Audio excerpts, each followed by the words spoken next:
Hello and welcome to another Dining with Don. On tonight's episode, we're going to make ribs. Not that you can tell it from that specific item, but we're going to be making some spare ribs and St. Louis style ribs. We're making them in the Instapot to make them extra tender.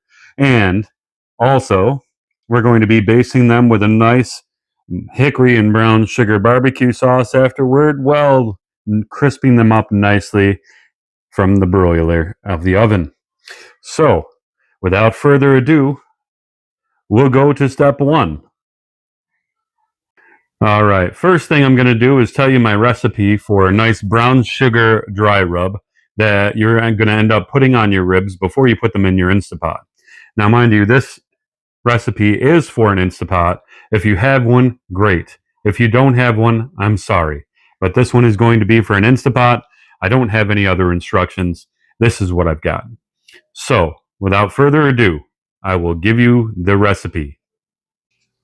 Okay, that dry rub includes 1/4 cup of dark brown sugar, 1/4 cup of smoked paprika, 2 teaspoons of salt, 2 teaspoons of chili powder, 1 1/2 teaspoons of garlic powder, 1 1/2 teaspoons of onion powder, 1 teaspoon of dry mustard, 1 teaspoon of ground black pepper, 1/2 teaspoon of cayenne pepper, 1/4 teaspoon of ground cinnamon.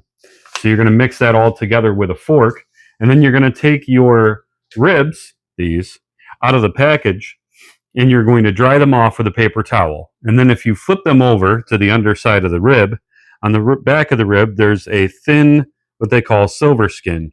If you take that off, it's going to make your ribs a lot more tender.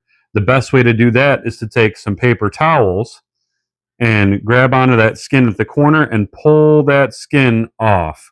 When you pull that off, it makes those ribs nice and tender, fall off the bone. If you don't, they might be a little bit tough, might not be as good. Now, you're going to go ahead and take your ribs. I cut them up into quarters or maybe even less. Like I said, I used St. Louis spare ribs, and I also used the regular spare ribs as well. Both are pork. If you don't like pork, I'm not sure if this will work with beef, but it's worked very well with pork for me in the past. This is something I've been wanting to do for a while, and I'm glad I got to do it today to celebrate my 60 days alcohol free. Now, after you've peeled the silver skin off, you're going to dust or put your dry rub on your ribs. You're going to tap that in on both sides, try to get the ends of your bones and everything. And you're going to take them and let them set for 30 minutes before you start cooking them, just so that that rub can get right into the meat and combine the flavors. Sometimes you can even put it in your refrigerator overnight and let it sit with the rub on it. That way it really, really gets all those flavors into your meat. But I'm not going to do that because I'm hungry and it's time to eat. Or, time to make food. But anyway, without further ado, I'm going to go ahead and show you how to set your timer. All right, so what we're going to do is we're going to hit manual. And depending on the type of ribs that you are cooking, you're going to increase your time. For the regular spare ribs, it says 35 to 40 minutes. So we're going to do it for about 38 minutes. And that should get her done. That's how you set the timer on your Instapot. Now it's ready to go and it's starting to do the cook. We're just going to make sure that this up here is set to sealing. And then once it seals, it'll start counting down. So we'll see you whenever they're done.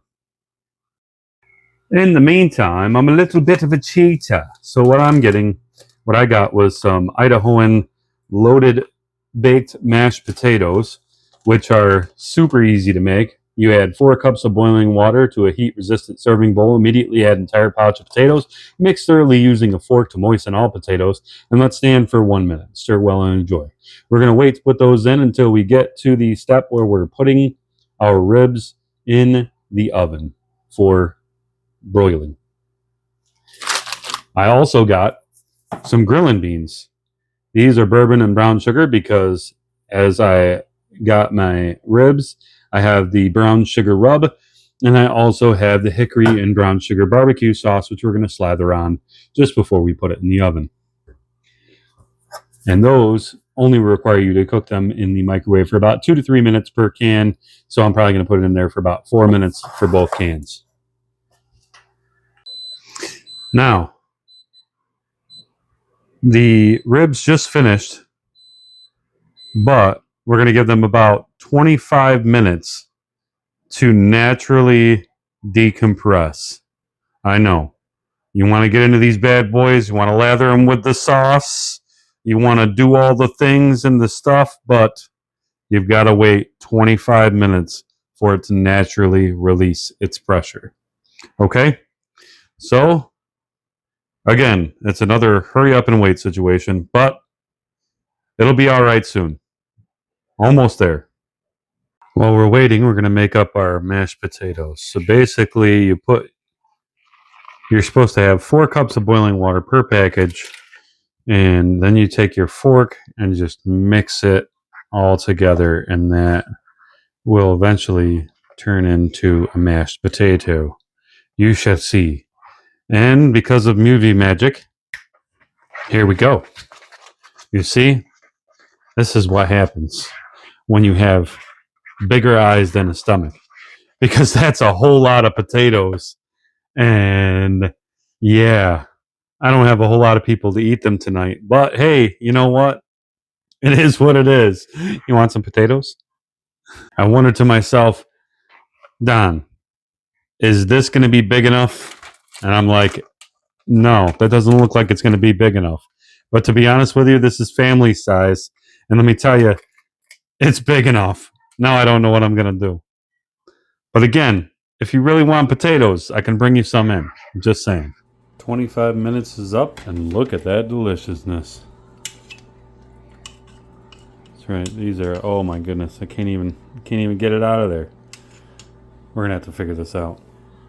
Now, I'm not kidding when I tell you that these were incredibly tender, so much so that they literally were falling apart while I was taking them out, and I barely even got them out without them just falling apart in my hands, of which I've had to take off a couple of the bones. But anyway, while you're putting your barbecue sauce on, you want to make sure you paint your bones, because that's, you know, that's delicious. That's what that is. All right, we're gonna just finish painting these, and we'll be back in just a second. All right, we're gonna throw these bad boys in the oven for about 6 minutes on this side, on broil.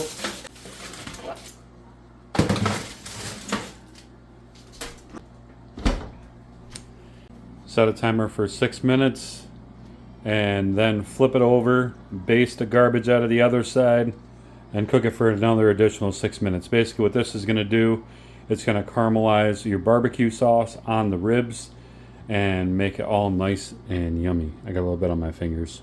Fun times. This is the perfect time to get your grillin beans cooking. We want to make sure we get them in that microwave and get them nice and done before our ribs are done. Smoking hot! Here we have it. Fully lathered bottom side, and now broiling the bottom for 7 minutes. Now, I know you're jealous, and I'm sorry, but look at that. I mean, look at that. All right. The bones just kind of fell out, you know. You got this one here, and then go ahead and. That's hot. That's all you should know. Real hot. But I mean, you can't beat it. You know what I'm saying? So if you like tender ribs and you want the most delicious fall off the bone delicious thing you've had, try it. If you don't want it, don't make it. That's all I got. But anyway, and thank you for tuning in for another Dining with Don. On today's episode, 60 days alcohol free, ribs, beans, and potatoes. But anyway, thank you for tuning in for another Dining with Don, and we'll see you next time. Oh, yeah. Oh, yeah.